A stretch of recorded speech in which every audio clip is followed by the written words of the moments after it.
Hello everyone, I'm Asha Singh Chauhan and you're watching English Guide.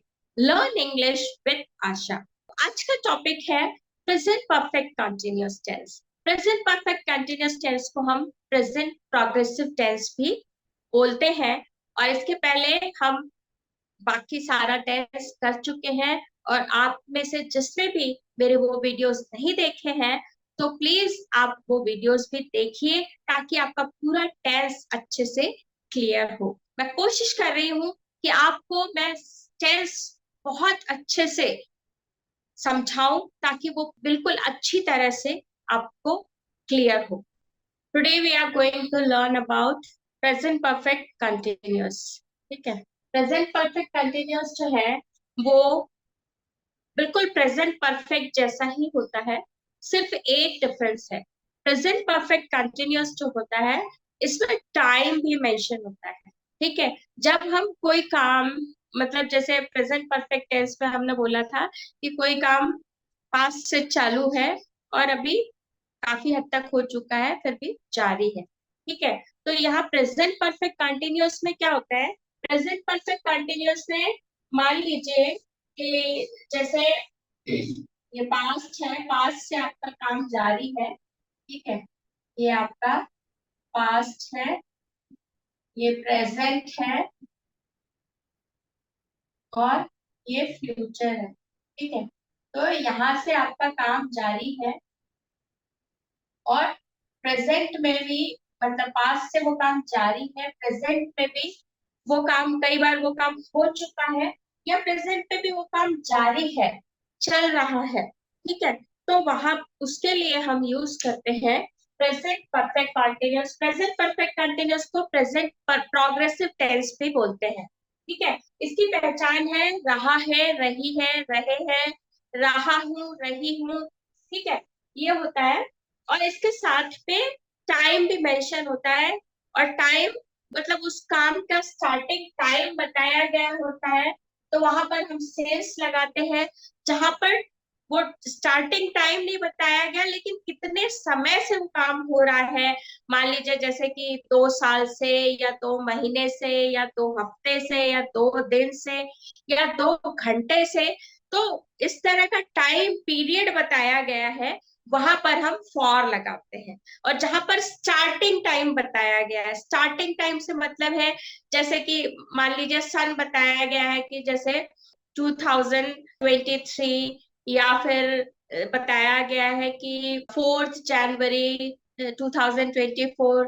ठीक है, या ये बताया गया कि सिंस मॉर्निंग मतलब सुबह से। ठीक है, I have been reading book since morning, मैं सुबह से किताब पढ़ रही हूँ। तो वहां पर स्टार्टिंग टाइम बताया कि आपने वो काम कब शुरू किया, तो वहां पर सिंस लगता है। जहां पर स्टार्टिंग टाइम नहीं बताया गया, टाइम पीरियड बताया गया है, वहां पर फॉर लगता है।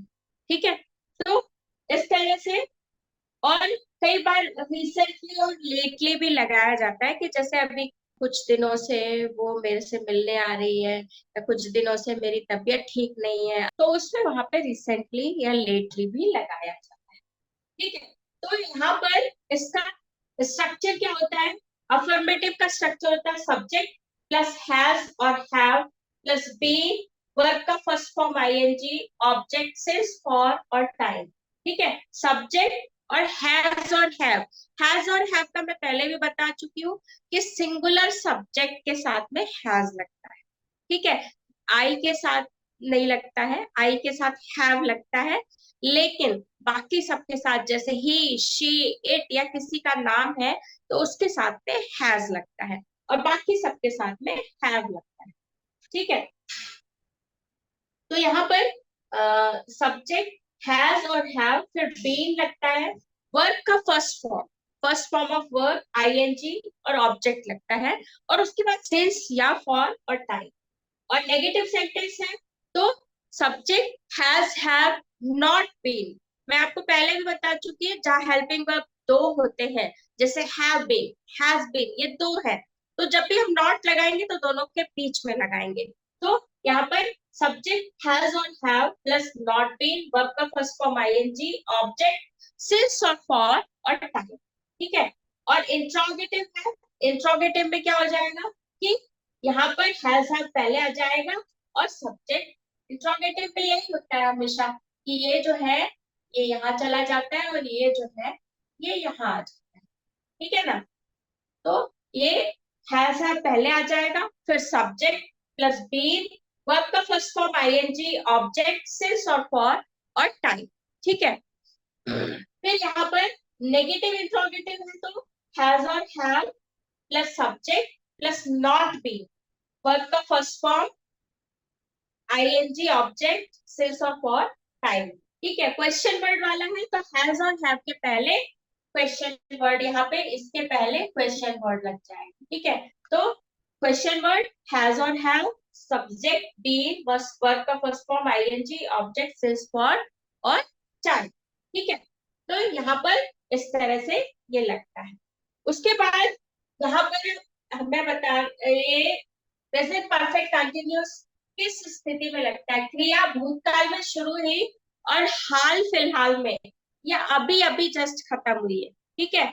मतलब भूतकाल में, पास्ट में वो काम शुरू हुआ और अभी अभी जस्ट वो खत्म हुआ है, जिसका जिसका असर, जिसका रिजल्ट अभी प्रेजेंट में दिख रहा है, ठीक है। जिसका रिजल्ट प्रेजेंट में दिख रहा है, तो इस तरह के जो सेंटेंसेस होते हैं वो प्रेजेंट परफेक्ट कंटिन्यूअस के अंतर्गत आते हैं।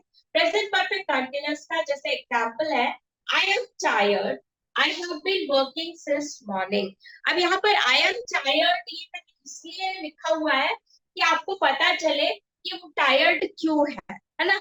मतलब किस बात का रिजल्ट है कि आप बहुत थक गए हो। I have been working since morning, मतलब मैं सुबह से काम कर रही हूँ।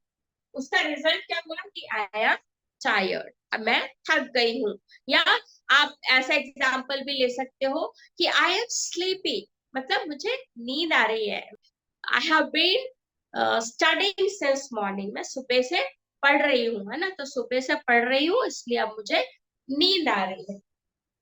तो आई एम टायर्ड, ये सेंटेंस आपको लिखने की जरूरत नहीं है, मतलब मैं सिर्फ ये बताने के लिए कि इसकी वजह से ये रिजल्ट आपको मिला है ना। तो यहाँ पर I am tired, I have been working since morning, मैं, मुझे नींद आ रही है। I have been studying for 5 hours, ठीक है। मैं 5 घंटे से पढ़ रही हूँ इसलिए अब मुझे नींद आ रही है, मतलब मुझे थकान महसूस हो रही है, मुझे नींद आ रही है क्योंकि मैं 5 घंटे से पढ़ाई कर रही हूँ, ठीक है। समझ में आया? अब यहाँ पर दूसरा जो है इसका रूल, क्रिया भूतकाल में शुरू हुई और अभी भी जारी है। मतलब जो काम पास्ट में शुरू हुआ लेकिन अभी भी चल रहा है, ठीक है, तो वो भी प्रेजेंट परफेक्ट कंटिन्यूअस में आता है, ठीक है। कंटिन्यूअस तो उसमें लगा ही है, मतलब काम आपका चालू है। लेकिन यहाँ पर ऐसे भी, ये फर्स्ट रूल क्या था कि भूतकाल में जो काम आपका शुरू हुआ था और जस्ट अभी अभी खत्म हुआ है, लेकिन उसका असर, उसका रिजल्ट जो है आपको प्रेजेंट में देखने को मिल रहा है, उसका असर आपको प्रेजेंट में देखने को मिल रहा है, ठीक है। तो उस तरह के सेंटेंस भी प्रेजेंट परफेक्ट कंटिन्यूअस के अंतर्गत आते हैं। और यहाँ पर वो काम पास्ट में शुरू हुआ और अभी भी जारी है। जैसे राधा पिछले हफ्ते से हमारे साथ रह रही है, मतलब राधा या तो कोई है आपकी फ्रेंड है या रिलेटिव है, जो भी है, वो पिछले हफ्ते से आपके साथ रह रही है, मतलब पास्ट में पिछले हफ्ते से वो साथ में रहने का काम शुरू हुआ और अभी भी जारी है, अभी भी वो आपके साथ रह रही है। तो Radha has been staying with us since last week, मतलब यहाँ पर भी स्टार्टिंग टाइम आपको दिया है कि वो कब से रह रही है, पिछले हफ्ते से, तो इसलिए यहाँ पर सिंस लगा है ना। राधा, फिर राधा जो है ये सिंगुलर सब्जेक्ट है इसलिए इसके साथ में हैज लगा, has been, Radha has been staying with us. Stay verb का फर्स्ट फॉर्म है, इसमें आईएनजी लगा है, फिर हमारे साथ विद अस, ठीक है। फिर उसके बाद स्टार्टिंग टाइम लिखेंगे, मतलब सिंस फॉर के साथ, तो सिंस लगेगा यहाँ पर सिंस लास्ट वीक, ठीक है। अब एक और एग्जाम्पल फॉर का देख लेते हैं। मैं इस घर में 10 साल से रह रहा हूँ, मैं इस घर में 10 साल से रह रहा हूँ। यहाँ पर आप कब से रह रहे हैं ये स्टार्टिंग टाइम नहीं बताया गया है। यहाँ पर टाइम पीरियड बताया गया है कि मतलब आप कितने समय से वो काम कर रहे हैं। तो यहाँ पर जब टाइम पीरियड बताया जाता है तो उसमें क्या लगता है, फॉर लगता है। तो आई यहाँ पर सब्जेक्ट मैं, आई के साथ लगता है हैव बीन। फिर वर्ब का फर्स्ट फॉर्म लिव, उसमें आईएनजी लगा, आई हैव बीन लिविंग इस घर में, इन दिस हाउस। ठीक है, इस घर में, इन दिस हाउस। फिर समय यहाँ पर टाइम पीरियड बताया है, इसलिए यहाँ पर फॉर 10 ईयर्स, फॉर 10 ईयर्स। ठीक है, तो यहाँ पर ये क्या है, I have been living in this house for 10 years. मैं यहाँ इस घर में 10 साल से रह रहा हूँ। ठीक है, अब मैंने आपको यहाँ पे बताया कि समय में सिंस फॉर लगेगा, इसके अलावा रिसेंटली या लेटली भी लगता है। ठीक है, तो जैसे मेरी अभी कुछ दिनों से तबीयत ठीक नहीं लग रही है, मेरी अभी कुछ दिनों से तबीयत ठीक नहीं लग रही है, तो यहाँ पर फिर सिंस फॉर नहीं लगता लेटली या रिसेंटली के साथ में। तो यहाँ होगा I haven't been feeling well lately, है ना। अभी कुछ दिनों के लिए हम लेटली यूज करते हैं, ठीक है, या रिसेंटली यूज करते हैं। तो आई हैवंट बीन, है ना, यहाँ पर हैवंट ये कॉन्ट्रैक्शन है हैव और नॉट का। I haven't been feeling well lately, मैं अभी कुछ दिनों से मेरी तबीयत ठीक नहीं लग रही है। अब ये जो है एक सेंटेंस, ये जो है ये फोर मैंने जो बताया है ये एक्चुअली इसका है। और ये सेंटेंस मैं आपको इसलिए बता रही हूँ कि जैसे यहाँ पर मैंने पूछा क्या तुम सिगरेट पी रहे थे, ठीक है, क्या तुम सिगरेट पी रहे थे। तो यहाँ पर आप सोचोगे कि ये तो थे लिखा है, ये पास्ट टेंस का सेंटेंस है। यहाँ पर एक ऐसी कंडीशन है जैसे आप मान लो एकदम से किसी के रूम में पहुंचे और वो व्यक्ति सिगरेट पी रहा था, आपको उसकी स्मेल आई, ठीक है, मतलब क्या कि वो काम पास से चल रहा था और उसका असर आपको अभी महसूस हो रहा, प्रेजेंट में महसूस हो रहा है। असर क्या महसूस हो रहा है कि आपको स्मेल आ रही है सिगरेट की, ठीक है, आपको उसकी बदबू महसूस हो रही है।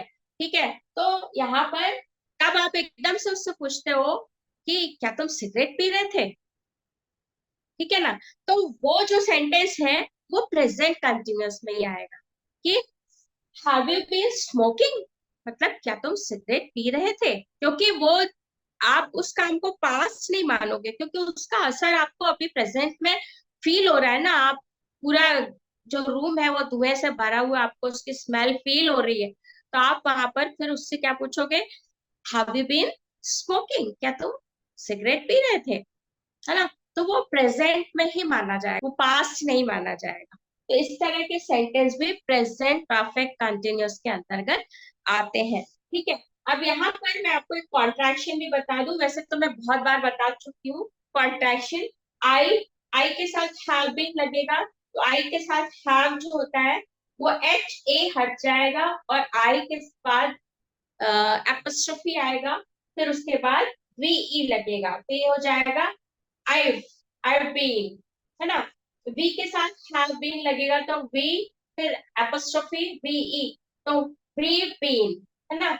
you you have been के you apostrophe V E, you've been। they के साथ have been, तो यहाँ पर they एपोस्ट्रोफी वी ई, फिर they've been, है ना। ये हो जाएगा आपका इनके साथ हैव बीन का कॉन्ट्रैक्शन। बीन में कुछ नहीं चेंज होगा, सिर्फ आई के साथ हैव, बी के साथ हैव, यू के साथ हैव, दे के साथ हैव, तो उसमें एच ए हट जाएगा और ऐसा हो जाएगा। फिर ही के साथ, ही शी इट के साथ में हैज लगता है, तो ही हैज बीन, तो ही एपोस्ट्रोफी एस हो जाएगा, तो हो जाएगा ही इज बीन।